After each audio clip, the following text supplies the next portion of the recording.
Okay, magandang umaga. Nandito tayo ngayon sa Bagong Barrio Substation ng Caloocan City at nakausap po natin si Police Captain Villafuerte, Julius Villafuerte, ang substation commander po dito.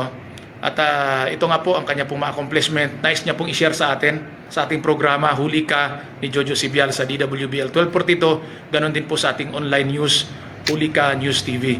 Sir, magandang umaga. Kumusta po kayo? Yes sir, magandang umaga po sa lahat na nanonood at tagapakinig ng ating programa na Huli Ka ni Jojo Sibial. Okay sir. Sir, salamat sa time niyo po sir na kayo po pinagbigyan niyo kami para bisitahin. Kasama ko po si Harold Aguila. At sir, ano po ang mga accomplishment po ninyo? Yung pong talagang masabi natin sir, nakakaiba pong mga nagawa ninyo po dito sa inyong substation ng Bagong Barrio, Caloocan City. Yes sir, so recently lang sir, nakahuli tayo ng violation of RA 10591 in relation to Omnibus Election Code o yung pagdadala ng baril na hindi lisensyado ng isang binatilyo. Noong kami nagpapatrolya dito sa may kahabaan ng Reparo.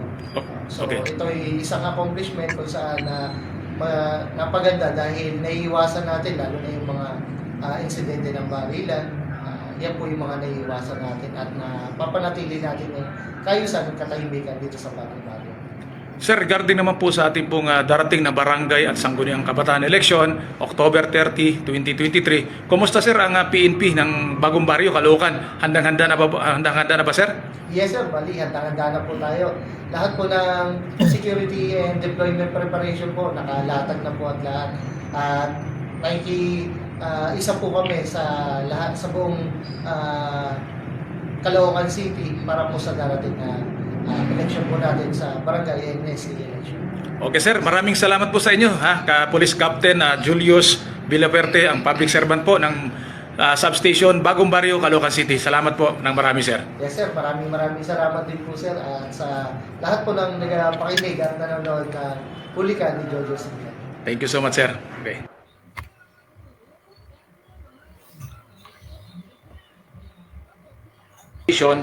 Para po makausap natin ng mga ilang pahayag ang kanila pong substation commander na si Police Captain Ronnie Sarto. Magandang umaga, Captain Sarto, sir. Magandang umaga rin po. Sir, kumusta naman po kayo dito bilang baguhan lang po? One month ba? Tama? Actually, wala pang 1 month. Sa September 20 lang po. Sir, nais ko lamang pong itanong, kung marapatin po ninyo, pwede po ninyo sagutin, pwede hindi naman. Sir, regarding po sa issue po ng mga minors po o minor de edad dito, na nabalitaan nga natin, ito nag-viral po, Kumusta na ngayon sir sila? May pagbabago ba o patuloy pa rin po sa kanila pong mga ginagawang rumble o riot ba ang tawag doon?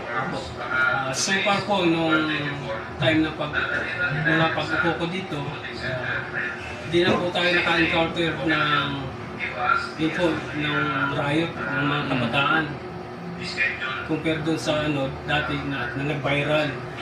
Saka na-identify na rin natin yung mga kabataan at yun nga, in-house natin, invite natin para sa reorientation ng mga kabataan, kasali yung mga magulang nila. Yan din po ang programa ng COP para matulungan din natin yung mga kabataan. Saka closely coordinated kami sa barangay. Yung area na yun na laging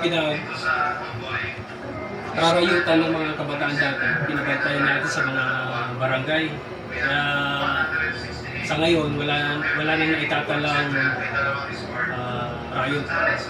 Okay, very good sir. At least po na bago na po yung mga problema na yan, At siyempre magpasalamat. Tuloy-tuloy. At sana sir, tumagal ka rito. Sana. At siyempre po magpasalamat po tayo sa lahat ng barangay chairman, lalo na yung barangay chairman na sakop ng lugar na yon dahil nakipag-coordinate sila sa inyo. Siyempre po sa tulong ng barangay, maganda po ang naging ugnayan po ninyo at ang maging trabaho, Sir, dahil total ngayon nalalapit na po ang barangay at sangguniang kabataang eleksyon, October 30, 2023. Handang-handa na ba sir ang inyo pong Sangandan Substation Police Office. Ayo po, matagal na pong pinaghahandaan namin yan kasi yearly na, tuwing election naman po talaga is nakaan talaga yan sa PNP. Yan talagang papel natin dyan. I-secure yung election. Okay. Sir, sa sa ilang araw mo nakaupo kasi sabi mo nga wala pang isang buwan ano. Ano pong isa sa pinakamalaki mong pwede mong may pagmalaking accomplishment sa inyo pong termino? Siguro, yung napatigil natin yung mga kabataan, mga magrarayo. Saka yung iba, nadidisiplina rin. Yung mga nagbabiolate ng city ordinances dahil sa programa natin ng Ronda sa Barangay. At saka na rin yung Uplan Bulabog na programa rin ni City Mayor Along Malapitan. Oh, wow, okay. So mayroon palang programa ang butihing mayor ho ng Caloocan City, si Mayor Dale Along Malapitan. Yes po. Maraming salamat po sa mayor po ng lungsod ng Caloocan na si Mayor Dale Along Malapitan. Sir, salamat po na marami ha. Police Captain Ronnie Sarto sa inyo pong oras na para po kami paunlakan na bisitahin kayo at ma-interview din. Mabuhay po kayo sir at ingat kayo palagi. God bless po. Thank you po. Okay, magandang hapon. Salamat po sa mga viewers ko. Magandang hapon po sa inyo. At samahan ninyo ako sa isang oras kong palatuntunan, Pulika News TV. Ganun din po sa ating pong programa sa radyo tuwing araw po ng Sabado. Batiin ko lamang ho itong ating mga nagpa-shoutout at may mga comment po sa atin. No, Mildred Laviga Baclagon, Jario Pilipinas Balita, Publisher, Miguel Hutuhot is watching. Thank you. Ed Bruas, Edmond sa Manigo, Pangilinan, shout out. At ito nga po, report ako busing. Okay po. At sandali lamang. Sige po, pwede mag-report ha, kasamang Edmond. At tawag lamang po kayo kung ano po ang mas convenient sa inyo. Marilyn Gobulio ng Kanaya, watching, mga busing ko yan. At sino pa ba? Abu Jamila Brusula is watching from Saudi Arabia. Jun Dumigel, ang kasamahan ko po, watching din. Salamat po sa inyo dito sa kabila. Tingnan natin kung sino po ang mga nanood dito. Salamat po sa inyo pong pag-share, pag-follow po sa akin pong Facebook, no? Hulika News TV, ganun din po sa akin pong YouTube channel, Hulika TV. Salamat po sa inyo. At sa hapon na ito, alam ko nakatutok ngayon si kasamang Jun Dumikel. Nais ko lamang pasadahan ito. Ito pong meron pong incidenting nangyayari o aksidenteng nangyayari, pero hindi naman sobrang grabe ano. Sa isang paralan po diyan po sa Valenzuela City. Sakop po ito ng Barangay Arkong Bato ng Valenzuela City, no? At yun nga po nakita ho natin sa kanila pong CCTV ang video o footage ng aksidente ng dalawang minor de edad na 12 years old, estudyante ng nasabing paaralan. Papasok ko sila sa kanila pong eskwelahan, sa kanilang paaralan, no? Bago sila papunta or on the way sa kanilang paaralan, bigla ho silang binangga ng isang nakamotorsiklo. Ang problema ho rito, may mga istorya. So, ipinarating po natin itong problemang ito. Tumawag ho ako kanina sa Chief of Police po ng Philippine National Police Valenzuela City, sa kanila pong Chief of Police, no, na si Police Colonel Distura. Hindi po tayo nasagot. So bukas po pupuntahan po ng ating pong Hulika News TV team na si John Dumikel, kasama po ang complainant po ng dalawang bata, no? Yung magulang po ng isang minor de edad na binangga po ng motorsiklo. Kasi mayroon po ditong twist story na nakita na ng Barangay Tanod yung pangyayari, pero ang nangyayari sa halip po na i-hold yung motorsiklong nakabangga dito sa dalawang minor de edad ay pinabayaan hong makatakas. Anyway, yan naman ho'y kwento kukunin din po natin ang panig po ng Barangay Tanod na nandoon po sa pangyayari, doon po mismo sa paaralan. Kasi po, dito po sa Metro Manila o maging sa ibang probinsya isa po sa katuwang pagkandak po ng traffic or sa peace and order, no, para sa ilang mga pampublikong paaralan ay ang ating po mga barangay, no. So naging katuwang po sila, no. Kaya yan po ang kanila pong ginagawa na tulong para po sa mga paaralan. So ngayon po, inireklamo po ng magulang, ito pong nakamotorsiklo, nakita na pati yung plaka. I hope na pati sa LTO, Land Transportation Office, ay magawan po ito ng aksyon ni kasamang Jun Dumikel. Bukas po, yan po ang kanyang tatrabahuin Kaya yung ating kasama si John Dumiquel, siya naman po ay nasa Valenzuela, kami naman po ay dito po sa part ng Caloocan, no? Para libutin namin. Ito kasi ang programang Huli Ka, kaya tinawag na Huli Ka, pupunta po tayo sa iba't ibang police station. Kanina na-interview ko po ang substation commander, no, ng police sa Bagong Baryo, Caloocan City, no? At salamat po sa kanila, maging po sa kanilang nagbunga po yung ginawa po ng dati pong NCRPO, Regional Director, no, si Police Brigadier General Okubo, na ang mga karamihan po sa mga desk officer ngayon ay mga kababaihan, no? Female police officer, no? So nakita ko po mismo sa dalawang mata ko kung paano sila mag-asikaso sa mga katulad po natin. Hindi lang po sa mga media kundi po sa mga ordinaryong mamamayan kung paano nila tawag nito yung paano nila asikasuhin, no? So natuwa ako dahil ang laki na ho ng pagbabago. I hope sa iba't ibang mga police station, lalakad tayo, babiyahe tayo. Ako na po mismo ang pupunta sa iba't ibang police station. Ako na po mismo, hindi ko na po yung aking mga kasamahan, pabayaan ko sila na ang kanilang trabaho ay magampanan din nila. Ako po mismo, ang inyo pong anchor, host, radio announcer, ang bibisita po sa iba't ibang police station upang makausap natin sila dahil karamihan ngayon kinukuha na lamang ho natin yung mga balita, no, diyan po sa yung mga nag-viral po sa social media, no. Sa atin po hindi. Tayo mismo i-reach out natin sila. Kumbaga ibalik ko yung mga sinaunang panahon kung paano ho tayo gumagawa ng ating media coverage. Ako po mismo, kaya lahat po ng mga police station, substation, regional police station, pupuntahan po natin yan. District, police station, lahat po yan, pupuntahan natin. So, sabi ko nga sa kanila, sa lahat po ng mga hepe po ng kapulisan, no worries kasi kapag kayo pinuntahan ko at hindi ko kayo makaharap, dahil kayo po ay may trabaho, may ginagawang trabaho, nagkandak kayo ng inyong police operation at iba pa, wala kayong problema sa akin. Ako po ay sasaludo sa inyo dahil kayo po ay nagtatrabaho. Diyan po ako humanga. Kanina po, mayroon po silang Zoom conference po itong mga kapulisan natin, no? Itong mga hepe na pakinggan ko na sila po mayroon pong importanteng ginagawa pero binigyan po tayo ng time para po tayo makausap. So saludo po ako sa mga pulis kasi madalas po nating sinasabi, pulis na naman. Yung mga problema po na nabalitaan natin, 1, 2, 3, 4 na pulis na involved hanggang 10, sasabihin naman ho ng ating mga kababayan, pulis na naman. Katulad ko din ho. Ganon din po ang aking pong reaksyon. Okay? Nasa kabilang linya po si kasamang Edmond Samanigo Pangilinan, atin pong papasukin para sa kanyang ibabalita sa atin sa hapon na ito. Magandang hapon, kasamang Edmond.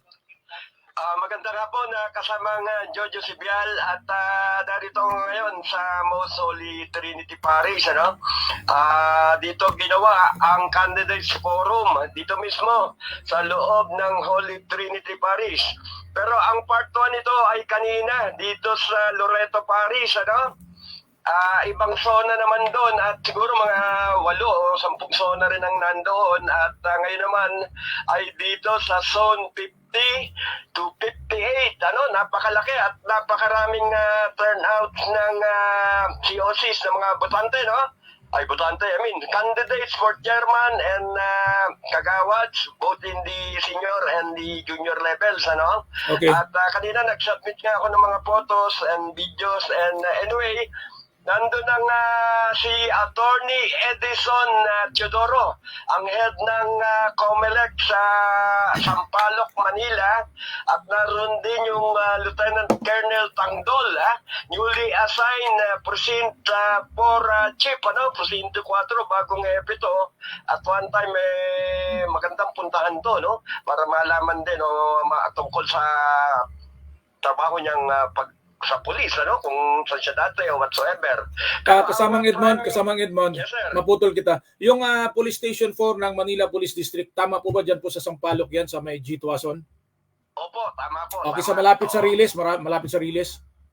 Oo, sa Okay, okay, sige. ito pati yung Gulod, Gulod Papa, detachment. sige, Ang okay. boundary actually nito, sir, Batanes, Yes, Quezon oo. City na yung kabila, tapos ito, ang dulo na, doon na sa Recto, saka Somewhere in Sinirama yata. Sa madalit sabi po, Opo, opo, madalit sabi ang kanila, ang kanila pong district director si The Game Changer, no? Police Brigadier General Andre Dizon, tama po ba? Yes, sir. Yan ang napakagaling na general. Opo. At, Batiin ko rin po, kaibigan natin batiin ko na lang din po kasamang Edmond bago ko kayo magpapatuloy. Nakalimutan ko kaninang pasalamatan. Ito po through the coordination natin sa sa Chief of Police ng Caloocan City, ang ating pong masipag, magaling, makadiyos at makatao at makabayan, no, handang maglingkod sa tao ng Caloocan. Sabi nga po ng Caloocan City, no, tao ang una. Yan po si Police Colonel Robin Lacuesta. Magandang hapon po kay Police Colonel. Okay. Okay, ipagpatuloy mo. So, yes. So, ginanap to kanina dito nga sa Mosolid Trinity Parish at nandun din yung, kalimutan ko pangalan, hindi ko na ako, si Parish Pastoral Council for Responsible Voting, yung head nun, at siyempre si Atty. Teodoro sa kanyang mga assistant niya ron, at notably yung PNP, no, si Lieutenant Colonel Tangdol ng Prosinto 4, newly assigned to, no. Napakaganda ng turnouts, halos mapuno na yung simbahan at nagpaliwanag si Attorney Edison Teodoro tungkol sa do's and don'ts at mga bawal, ano. Saka ito new update, ano. Dalawa pala ang pwede, no, na watchers, no. Dalawang tao ang pwedeng maging watchers ng bawat presinto. Kung let's say kung 3% diyan, times 3, hindi 6, ano, ganon. Okay. Tapos at previously kasi isa lang pwede, no? Ngayon dalawa na. Yun ang bago, no? Tapos yung sabi nila mahigpit daw, ano? Ewan ko, papatunayan pa ng COMELEC to siguro, no? Dahil maraming reklamo, no? Kasi through text lang, magkakatalo-talo na.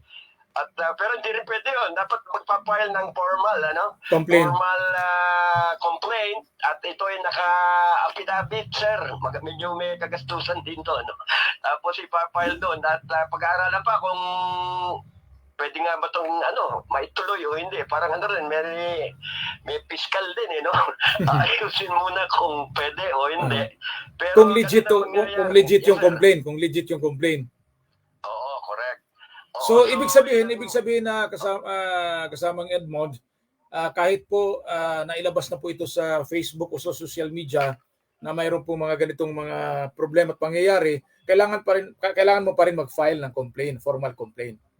Oo, correct. Yun ang legitimate talaga. Kasi So kahit kung Facebook, social media ka lang, YouTube, wala yun, nangakaroon. kasi mayroon na pong mga sinasabing premature campaign, mabalik tayo ng konti, no? Maiba tayo ng konti, no? Kasi nais ko lamang i-share po na mayroon pong mga premature campaign katulad po ng mga tarpaulins, iba pa, mayroon pa nga ho, senador pa ho mismo, no, nakasama po ang isang kandidato, pero parang wala lang ho . So ibig sabihin, may asim ba talaga ito pong Commission on Election or bumabasi lang ito? Kapag kakampi, okay lang, pag hindi kakampi, no? Pero anyway, tayo nagtatanong lamang para ho sa Commission on Election, baka sabihin ho nila, mag-ingat tayo ngayon dahil baka matulad tayo dun sa 3 vloggers na pakakasuhan, di ba? Ingat po tayo.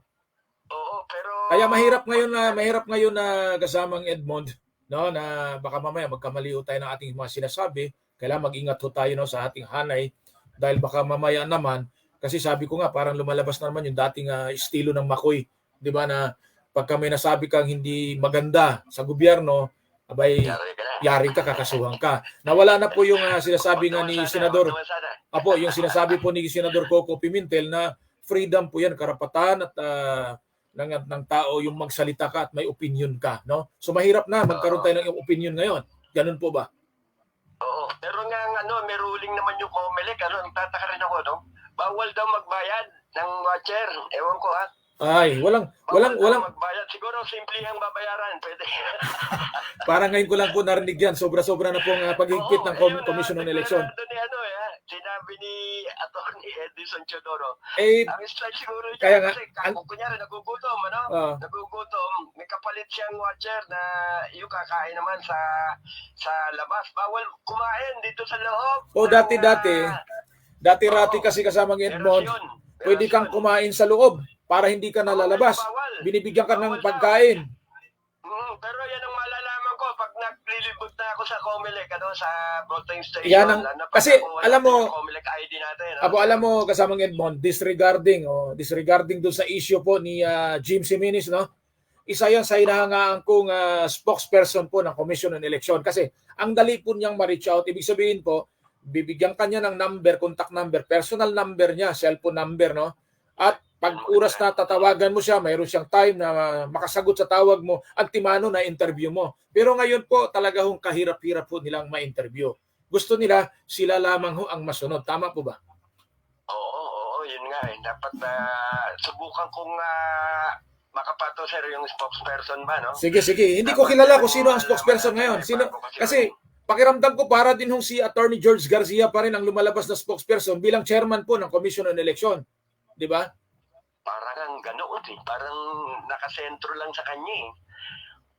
Yun nga, kaya dapat ho, ang gawin ho talaga nila kapag mayroon silang mga paalala katulad nitong event na iyo pong dinaluhan, na mayroon po talagang kumbaga mayroon pong pangil yung kanilang mga sinasabi.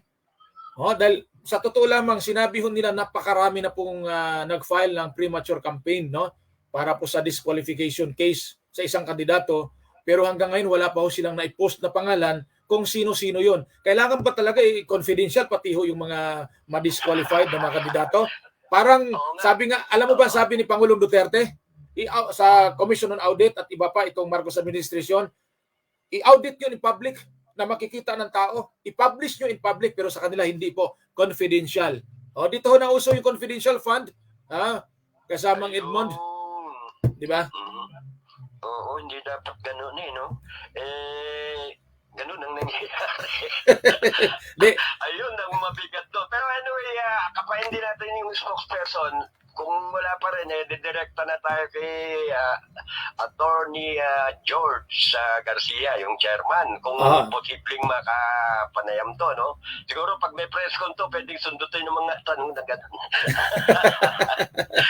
So, yun nga, at napakaraming dumalo, no? At may parto pa to, tapos may pirmahan pa yata nung dapat papirmahan kasi parang tinapos yata ng tawag dito, mga dapat mga papirmahan. Ang tanong ko dito kasamang Edmond. Ang tanong ko dito kasamang Edmond dito po sa event na sinasabing ang dinaluhan ng mismong taga Comelec at iba pa ho. Para saang distrito ito? Sa buong lungsod ng Maynila ito or para lamang sa isang distrito? Ito yung sa zona eh. Persona. Okay. Sa Sampaloc, balik-balik. Okay. Zone 50, zone 50, bali hanggang siyam na, hanggang zone 58. Zone 50 to zone 58. Tapos sa kapila naman, yung umaga, doon sa may gawing Loreto Paris, alam mo na yun, doon sa may Bustillos, yung mga ganyan. Alam ko. Ano sa na rin doon, kung 10 o 12.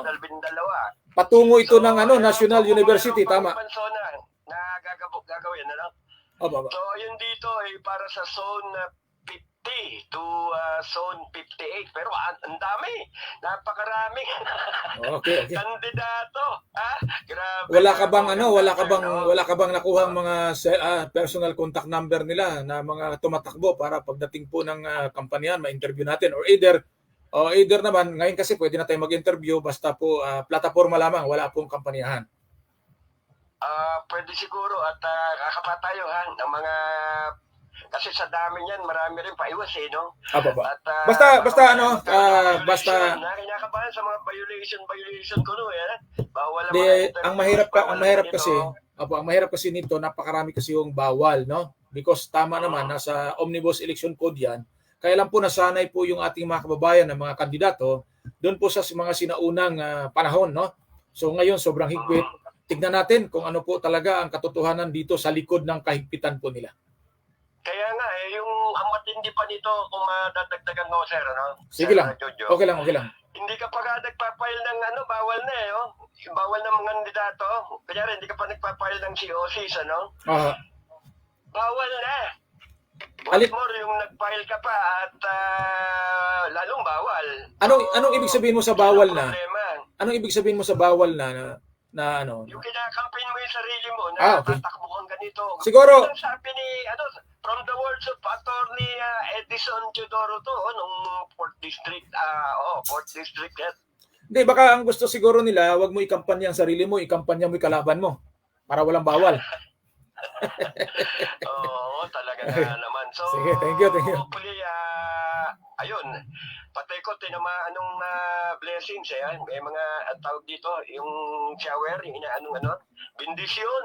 Ayun, maganda yun. Oh. Okay, so parang lumalabas ako lang media ron eh. So, ayun.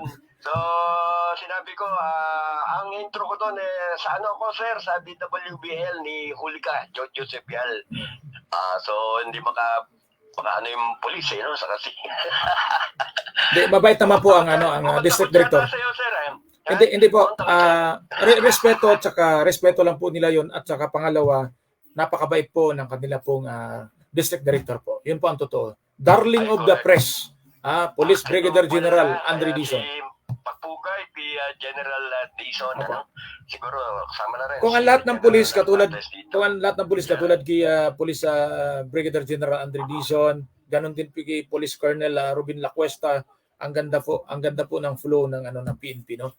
Lalo na po yung dati pong PNP chief, no, si General Eliazar, General Asorino, at iba pa, no. Yun po, napakaganda ng flow po. Kung ganon, kasi madali po silang malapitan, madali po silang makakausap, madali po silang umaksyon, no. Hindi ko sinasabi yung bagong PNP chief o ang PNP chief natin ngayon, hindi po ganon. Ganon din naman, kaya lang po hindi natin ma-reach. Yun nga. Yun nga. So, anyway, pa-retired na rin yata, ano? Maybe this coming December, kung di ako nagkamali. Mahaba pa rin pala, no? Okay, anyway, pagdasalan natin na siguro magkaroon sila ng police visibility and malapit sa media at same time, ano? Yung pamunuan ng PNP at same time dito sa mga complainants o mga ang tawag dito, yung mga napagsasamantalahan ng mga may kapangyarihan, ano ba? Yes, sir. Parang ganoon, ano? So, yun na lamang siguro at siguro miski pa paano ay basta magkakaroon ng ito remind ko lamang sa iyo kasamang Edmond sa Manigo, Pangilinan. Huwag kang mag-interview ng wanted, ha. Baka ikay kakasuhan. Wanted Katulad po, wanted po ng ating gobyerno, katulad po kay retired General dating Bucor Chief Bantag. Huwag mong interviewin.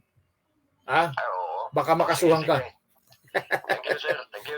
Baka madali pa tayo ron, ano? At siyempre, ano yung naman mga visible dito na pwede. Dami naman malapit na may interview, di ba? Ano pa tayo ng mga wanted mayor? Siguro yun na naman, sir. At mabless sana yung magkaroon ng peace and order din. Although, very peaceful naman dito sa lugar na to, Sampaloc, Manila. Very good. Ngayon nga, may bagong hepe at pagdasal natin, maganpanan lalo ng Lieutenant Colonel Pandol, ang kanilang sinabi niya kanina, no? May type ako noon, sir, binigay ko sa iyo at ayun, at mula sa lungsod ng Maynila, Edmond Samaniego, Pangilinan, nag-uulat para sa Hulika ni Jojo Sepial. Okay, maraming salamat kasamang Edmond Pangilinan. Thank you. Yan po ang tinig ni Edmond Pangilinan, no. Ako, ulitin ko lamang ho. Kaya ko po sinabi na Eugenio Pipo Jr. Pigil mo natin to. Kaya ko ini-interview ang mga pulis kasi madalas po natin nakita at totoo naman po yung kanilang mga maling ginagawa. Bigyan din natin po ng isa pong magandang pag-uulat or interview para po natin malaman kung ano po ba ang likod po, ang mga nasa likod, no? Kasi ang dami pong pulis po na mga matitino. Napakarami po. Kaya siguro ang ating programa, isa pong ang title po niya is Hulika. So nababagay lamang na para po natin makausap ng personal, makita po natin ang kanilang sitwasyon. Sa totoo lamang po kanina, napakalinis na po ng aking dalawang substation o police station po na pinuntahan. So sumasaludo po ako sa police po na na-assign doon, no, yung kanilang station commander, ganun din po ang mga nasa hanay po nila ng Philippine National Police. Dahil madalas po natin silang nababatikos kapag may nagawa silang mali. Ngayon naman, this is the time naman na i-credit naman natin yung kanila pong mga mabuting nagagawa. Siyempre, of course, kapag may maling ginawa sila, ay hindi ho makakalagpas sa ating programa, di ba? So, tingnan natin ang both side, no? At ito na nga po ang ating ginagawa. Kaya katulad kanina, mayroon pong humingi ng tulong sa programa natin. Tinatawagan ko po yung Chief of Police ng Valenzuela, hindi pa ako sinagot. So, nasa kanila na po yan. Pero bukas po, pupuntahan po ng ating kasamahan upang pong maiparating po doon po sa Chief of Police ng lungsod ng Valenzuela para malaman natin kung gaano ba katotoo kasi nagsalita po kanina doon po sa mga biktima o sa nanay ng biktima, sa nanay ng minor de edad na kung ipagpatuloy ninyo ang inyong reklamo regarding dito sa traffic incident, no, ay baka kayo pa ang magbabayad. So hindi magandang pakinggan dahil base po sa ating pong payak na kaalaman, payak na panguunawa, bukod tangi lamang po ang korte ang magsasabi kung sino po ang may mali at tama, no? So di-describe mo yan doon kung ano po ang sitwasyon nung nangyaring aksidente. Kaya marami na po akong pulis na kausap. Ngayon ko na naman ho na-encounter base po sa kwento po ng nanay ng complainant. Ano? So ito'y kwento niya. Kaya kunin din po natin yung panic niya bukas. Okay? Sabi po dito ni Elki Masibag, otot nyo, dilaw. Sabi niya, otot daw namin, dilaw. Okay? Mabuti pa siya, alam niya, dilaw. Salamat po sa lahat ng mga viewers natin. Thank you. Minsan po napagbintangan tayo dito na dilawan. Minsan naman po, yung mga dilawan nanood sa atin, sasabihin naman, mga Dutai tayo, mga Duterte tayo, di ba? Minsan naman sabihin nila, maka Marcos tayo. Dito, kung ano man po ang pwede nating ibalita, doon po tayo. Kasi po, binabantayan natin. Tayo, isa po tayo sa mata. Mag-observe po tayo kung ano man po ang nakikita natin na tama ba o mali ba ang ginagawa ng gobyerno or mas maganda na maging ganito tayo, di ba? Okay, salamat po at ituloy po natin, panoorin po natin ito. Ito po'y courtesy po ng Senate hearing po ng Bansang Pilipinas. Okay, tuloy ho natin, panoorin at pakinggan natin. Salamat po sa mga viewers ko. Thank you so much po sa inyo na mga viewers ko. Thank you po sa inyo pong pag-share at inyo pong pag-follow po sa aking pong Facebook at ganoon din po sa pakikinig at panonood po sa programa ko, lalo na po pag tuwing araw ng Sabado, no? Alas 12 ng tanghali.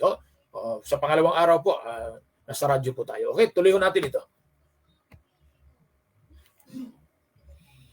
Undersecretary Roberto Bernardo, Undersecretary Maria Catalina Cabral, Undersecretary Eric Ayapana, Undersecretary Ardeliza Medenilla, Undersecretary Carlos Mutuk, morning, Undersecretary Ador Canlas, Undersecretary Anne Charlene Lapus, Assistant Secretary Joy Manginsay, Assistant Secretary Ray Peter Gilye, Assistant Secretary Mel Jan Versosa, Assistant Secretary Marichu Palafox, Assistant Secretary Constante Llanes Jr., ASEC Neri Bueno, ASEC Medbier Malig, Director Genevieve Quaresma, Director Alex Bote, DBM Chief Budget Specialist Cheryl Magluyan, Supervising Budget and Management Specialist Valentino Andrew Ursulino.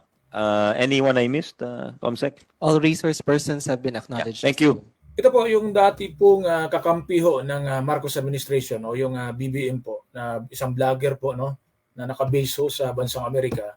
Ngayon po ay sumakabila na, no, kasi meron po siya marami pong mga sinasabi pong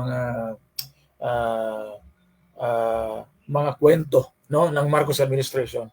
Ito nga po sabi niya dito, kung siya daw po si chairman ng LTFRB. Sandali lamang isingit ko lamang po ito dahil pinadala po sa akin, no. Kung siya daw po ang chairman po ng LTFRB na si Chairman Guades, dahil ito'y sinibak na po sa pwesto, no. Kadali pa lang sibakin, no, sa Marcos administration kapag ikaw ay may nagawang mali, no. Pero marami rin na hanggang ngayon hindi masibak-sibak, no.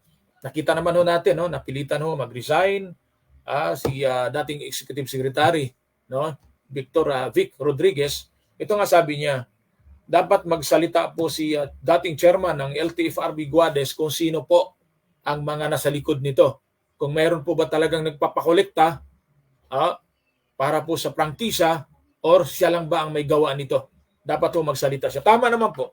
Kung ako po si secretary o si chairman, dating chairman na Guades ng Land Transportation Franchising and Regulatory Board, ay ituro ko kung sino man po ang nagmando sa akin. Kung wala naman, harapin niya. di ba? Dapat hindi lamang ho siya masibak kundi maipakulong, no? Dahil kung siya ay may pagkakamali. Okay, tuloy ho natin ito. Okay, nawala. Sandali lamang. Thank you very much. Good morning, Your Honors. Good morning, Secretary. So I'd like to express my full support for your accomplishments, my full support for your budget, and I'd like to commend all of you again for your continued hard work in service of the nation. Thank you. Thank you very much. I'm sure the department appreciates your support. Thank you, Vice Chair Senator Mark Villar, of course, former Secretary of the DPWH. So no more comments from our colleagues. Secretary, will turn it over to you for any presentation. Thank you. Thank you, Mr. Chairman, and the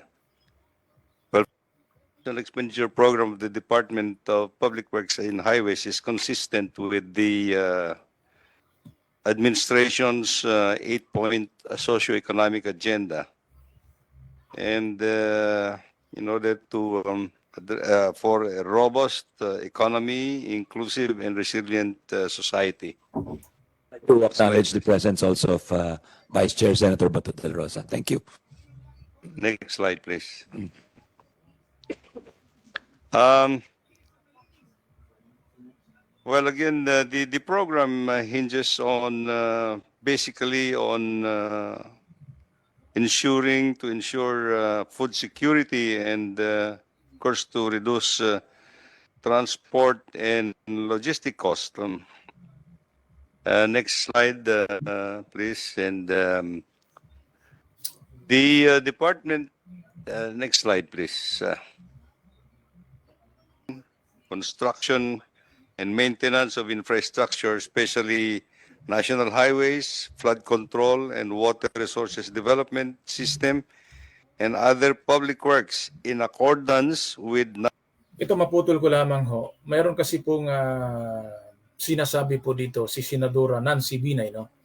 Sabi niya dito, expresses her concern over the non-relocation of electric posts in the middle of widened roads, seeing that the road widening project of the Department of Public Works and Highways o DPWH is being used as parking lots for tricycle and similar vehicles.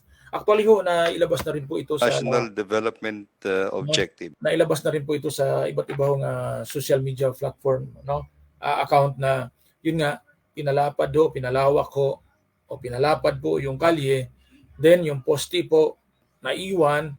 Ang ginawa ho ng ilan po nating mga kababayan dahil nga hindi naman ho madaanan yung kalye po na in-extend po nila, no? Yung dati pong 2-lane naging 4-lane na, no? 4 lanes, no? So ngayon balik pa rin ho sa 2-lane, no? So yung isang lane na dinagdag magkabilaan po yan, kaya nga naging 4-lane yan, ay ginawa na lamang hong parking lot, no, ng ilang mga tricycle, ng mga sasakyan, no, na kasi ho di naman ho madaanan. Kaya sabi po ni Senadora Nancy Binay dito po sa kanya pong comment, no, sa kanyang komento, na dapat ho mabigyan ng pansin ito ng Department of Public Works and Highways. So ang tanong ko po dito, ito po yung mga poste ho ito ng electric, no, electric company, yung kanila po mga telephone company, at yung mga tawag ba nito, yung internet, no? Sila po ang gumagamit sa mga poste na yan. So may kanya-kanya silang poste or either sama-sama sila sa isang poste. Ngayon, ang tanong po dito, sino po ba ang dapat ho gumawa dito? Dahil kung sakali po yung pong mismong may-ari ng poste, halimbawa PLDT, Meralco, anumang electric company ho yan, no? Sila ba ang mag-transfer or ang gobyerno mismo? Dahil pinalapad ho nila eh.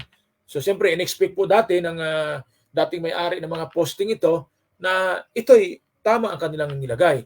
So dapat ba, kaya sabi ho dito, dapat paglaanan po ng 2 bilyon. Laking budget yun, laking pera ho yan. Pero sa totoo lamang, napakarami po talagang poste ho.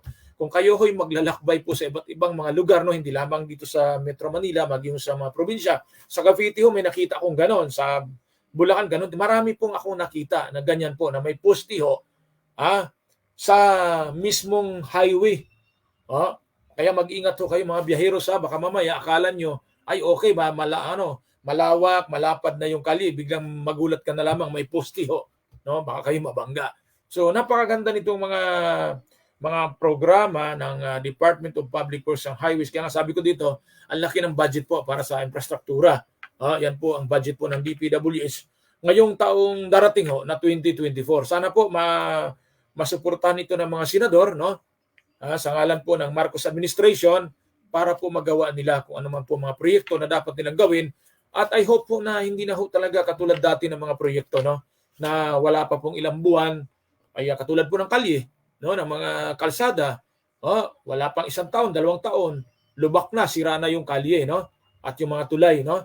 Kailangan po mas maganda, mas quality, no? Yung kanila pong gawa. Kasi ang laki po ng budget dito, hindi po ito biro ho, ang malaki po ang budget dito. Kaya kung naalala po ninyo ng dating Duterte administration, dati ho, pababaan ho ng panahon ng mga dilawan, sabi nila, pababaan ho ng bidding, no? Ngayon ho, hindi. Nung panahon ng Duterte administration, kung mababa ka mag-bidding, hindi ka tanggap. Kailangan ho, mas mataas-taas at angkop doon sa nasabi pong proyekto. Kasi sayang po mababa ang bidding mo, daanan lamang ng isang malaking dambuhalang truck, lubak agad. Di ba? Yung tulay, ganun din ho. Sa ibang probinsya ho, tulay ho, sira dahil po nadaanan ng mga mabibigat na sasakyan. So, dapat po talaga pag-aralang mabuti, inspeksyonin at ibigay po ang tama pong pondo or tama pong kalidad, no, ng kanila pong paggawa. Okay? Tuloy natin. Under our responsibility, Your Honor, the department program outcome would be to basically to reduce the travel time, improve road network quality and safety, and improving, of course, the lives and properties protected from natural disasters.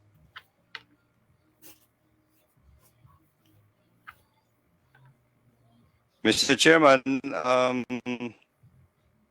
under the present administration, which took over in July 2022, and the Public Works and Highways, we are pleased to report that from July 2022 to August of 2023, the department has completed the improvement, rehabilitation, maintenance,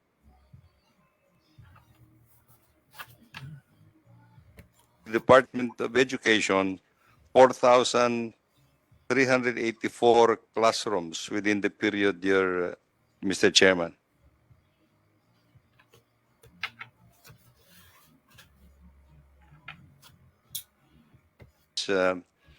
We have planned within the Philippine Development Plan actually to Ito naman po nais ko lamang pong i-share sa inyo, no? Ayon po kay Senador Idol Rafi Tulfo, nanawagan or ang senador sa Department of Public Works and Highways o DPWH na mag-require ko sila sa lahat ng mga project contractors, no, na magkaroon po sila ng insurance, no, para sa mga motorista, sa mga pedestrian following several complaints of accident, no. Kasi meron po mga lugar na kino-construct, no, tulay, kalye, highways, no, ay wala pong signage na ito po ay under construction.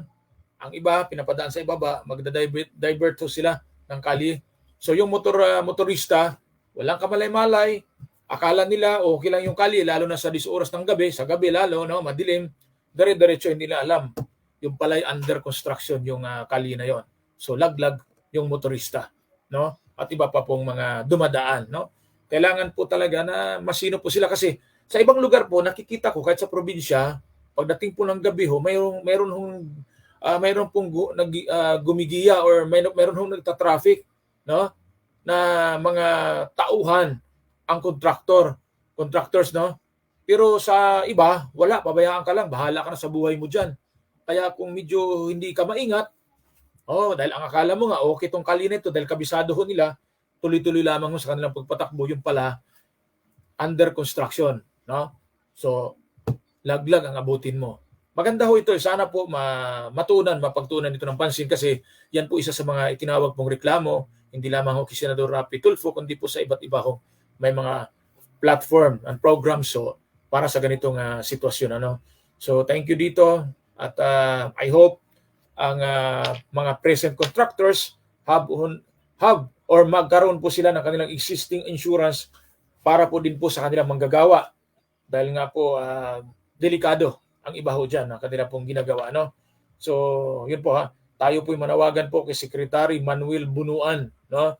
Actually po nung siya po isa po sa mataas na opisyal ng San Miguel Corporation, no? Yung kanila maganda ho ang kanilang mga ginagawang proyekto. Pero dito po sa DPWH masubukan po siya kung gaano. Pasensya na po sa ating video, no? Yung kanila pong ating pong ipinalabas paputol-putol po siguro sa problema sa signal ho nila, Okay, tuloy ho natin. Ito mayroon Approve tawag po galing sa labas, no, ni kasamang John Dumikel. Baka ho magbabalita ho ito. Sandali lamang, kukuha lamang tayo ng kanyang picture ho para naman ho kaya makita ho natin, no, na si kasamang John Dumikel. Okay, nandito na po sa linya kasamang John Dumikel. Magandang hapon. Yes, isang magandang hapon kasamang ko. Isang estudyante ang tatay matapos umanong tumalon sa isang gusali sa Tampalok, Manila. Pamalawa ng hapon na hindi pinangalanan ng biktima na ang edad ay nasa 15 anyos lamang at ito ay residente ng Tampalok, Manila. Batay sa salaysay, batay sa sketches ng report ng Manila District NPIA Homicide Section na batid na dakong alauna ng 45 ng hapon nang makarinig ang mga residente ng malakas na salabog at mga patiklap ng kuryente sa isang gusali sa HS sa Luxury Street, Sampalo. Ang kanila itong alamin kung ano ang nangyari, namataan ng binatilyo, nawala ng buhay at nakapitin sa kawat ng kuryente.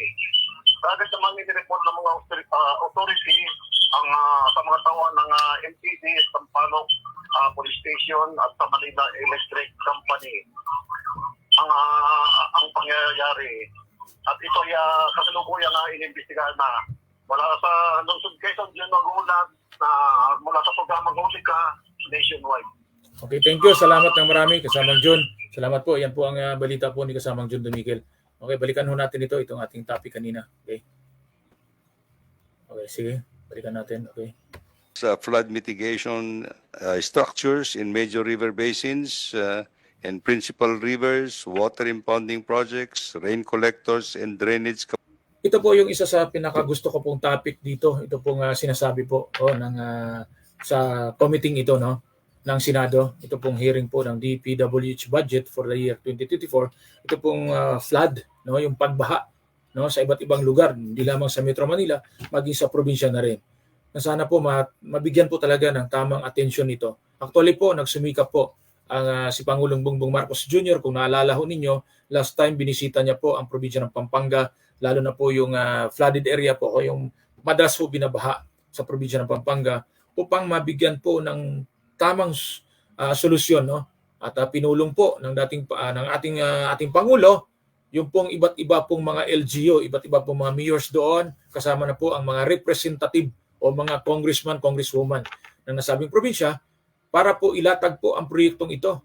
Dahil nga madalas po nating nabalitaan dito po sa bandang Candaba at sa iba pang lugar, no, sa iba pang bayan na mayroon hong pagbaha, no? Kunting ulan lamang baha na. Ganon din po sa probinsya ng Bulacan, no, at iba pang mga probinsya, no, na binabaha din. Kaya nagsumikap po ang Marcos administration o si Pangulong Bongbong Marcos Jr. na maggampanan ng mabuti at maisaayos na ito. Marami na pong Pangulo ang nagdaan, pero tuloy pa rin po ang problema sa pagbaha, lalo na po itong mga drainage po natin, mga ilog, sapa, o anumang tawag pa nila doon, no? Kaya I hope na sa next year, 2024, makitaan na po natin ng liwanag ang proyektong ito ng Marcos administration. Ulitin ko, walang masama na gumastos, basta yung pong perang ginastos na galing po sa pera ng taong bayan ay mailagay po sa proyektong tama. Hindi lamang ho yung nasasayang ang pera sa mga maling proyekto. Ganun po ha. Kaya tayo nakatutok lamang ho sa kanila po mga proyekto, programa para makita ho natin kung ano ba talaga ang kanilang mga ginagawa. Okay? Capacity improvement. We will have to address also disaster risk reduction and climate change adaptation program through national bridge rehabilitation and seismic improvement, road network redundancy projects, and rehabilitation retrofitting of public buildings, and in social infrastructure program. Interruption lamang ho. Pagka inabot ho tayo ng 5 o'clock ng hapon ho, ang iba ho nitong topic at hindi natin matapos ito dahil napakahaba ho nito. Marami po ito. Bukas po ipagpatuloy po natin ang iba pa hong mga kwento regarding po dito sa DPWH budget para po sa taong 2024, no? Napakaganda ng kanila pong inilatag, no, na mga proyekto sa mga senador po na sila po ngayon ang binusisi nila ng gusto ang bawat proyekto, ang bawat pera na kanila pong pupunduhan para po matiyak na nasa tama po ang pera ng taong bayan, 'di ba? Sila'y nilagay lamang, sabi nga ni dating Pangulong Duterte, hindi ko kayo, wag ho kayong magmalaki. Kayo'y mga tauhan lamang ng taong bayan, no? Ang ganda po ng sinabi ng dating Pangulong Duterte. Sabi nga sila ho yan, no? Okay, magandang hapon din po sa aking kumare, no? Maring MG Lunas, watching po siya ngayon. Salamat po at sa lahat po ng taga Barangay Vianti Reales ng Valenzuela City. Ayan, hintayin po ninyo ang inyo pong darating na eleksyon, no? Barangay at Sangguniang Kabataan election 2023. Pagkatapos po niyan, kung sino man po ang manalo, pero kung sabi ko nga sa inyo, pag nanalo po yung pinaka the best, no? Mahirap pa ho dito magbanggit ho, baka tayo ma-early campaign ho dito. Pati baka tayo hindi manalo. Ang tanong nga, tumakbo ba ako? Hindi ako tumakbo. Kaya ang hirap po dito Hindi ho tayo makapagbanggit ng diretsuhan. Pero ganun pa man, I hope po na sino man po mga barangay chairman ang inyo pong napili, ay kayo po ang nag-decide niyan. Kayo po ang pumili niyan. 'Di ba? Kayo po ang may gusto niyan. Baka isang araw, bigla ho kayo magsabi na naman, naku, bakit ba ito nanalo? O, kayo po ang may kasalanan. Kapag inupo naman ninyo ang magaling, kayo po ang bida, di ba? Kayo po mga butante na bumuto po roon. Kapag kayo sumablay, no, katulad ng isang barangay ho dyan sa Mandaluyong, CCTV, mabuti ho rito ang CCTV ho rito sa Barangay Arkong Bato, sa may paaralan mismo. Nakita po yung aksidente po ng bisikleta at motorsiklo. Dapat ganun po ang ibang barangay. Wag po nila sabihin, sira po, di ba? Di sira po. Mahirap po yun na kung kailan po kailangan yung CCTV footage, abay sabihin ng sira, di ba? Wag ho. Kapag alam mo nating sira ang ating CCTV, may pera naman, abay lagyan ho ninyo yung budget, di ba? Ayusin po ninyo. Dahil kapag ho may mga pangyayari, kung mayroon kayong maganda at maayos na CCTV, abay makikita po ninyo kung sino po ang may kasalanan, di ba? Ganun ho 'yun, ha? Ganun ho. At pag hindi ho natin natapos ito, ay tuloy natin ng konti. Meron pa po tayong 6 na minuto sa magandang hapon, Pilipinas. We'll continue to develop what we have started for the development of evacuation centers, basic education facilities, and other infrastructure projects in support to national peace and security. And for active transport program, we'll continue to implement bike lanes, networks, and pedestrian infrastructure. Mr. Chairman, we would like to present actually the trend of the DPWH budget over the years from 2016 to 2024. You will note in the screen that there has been, from 2016 up to 2023, there has been a steady increase in the total budget of the department. In 2023, under the approved General Appropriations Act, the total budget of the department in 2023 is 894.2 billion pesos, which is actually 14% increase from that of the year 2022, which is actually 786.6 billion pesos. In 2024, Your Honor, the proposed budget of the department under what we have submitted under the National Expenditure Program is 822.2 billion pesos, Your Honor. Mr. Chairman.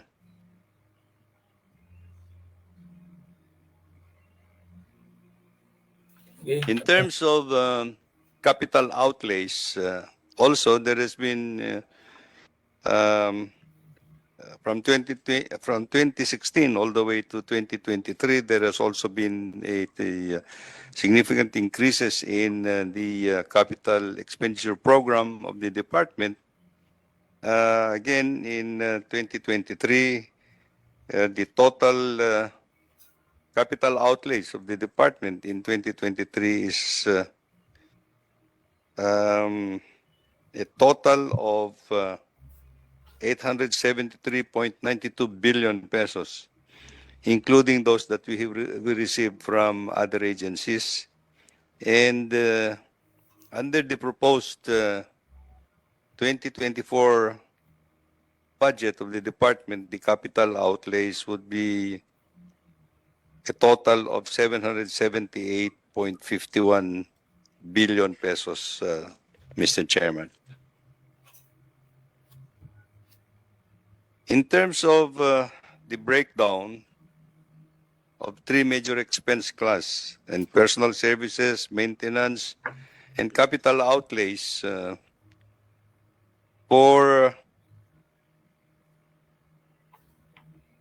we have shown here actually in colored presentation what has been the total proposed 2024 budget as against the amount that has been allocated in the 2023 budget. For personal services,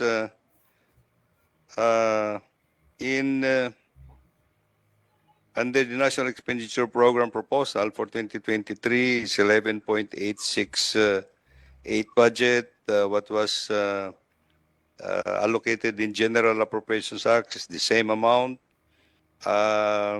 In 2024, the proposed personal services would be about 11.9% billion, which is actually 1.84% of that of